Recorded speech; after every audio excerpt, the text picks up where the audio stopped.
তাদেরকে পুরস্কারে পুরস্কৃত করবেন।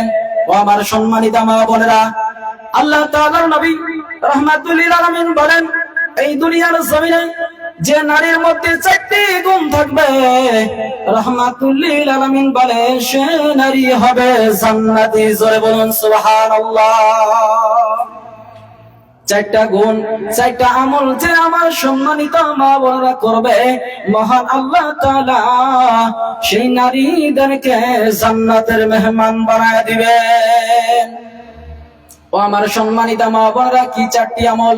1 নাম্বার দাবান, আল্লাহ তাআলার নবী রাহমাতুল লিল আলামিন বলেন, 1 নাম্বার আমল আমার সম্মানিত মা বোনেরা করবে, সেটা হলো 5 ওয়াক্ত নামাজ।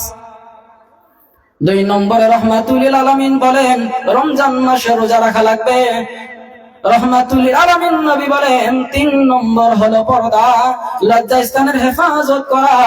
4 নম্বরটা হলো স্বামীর খেদমত করা।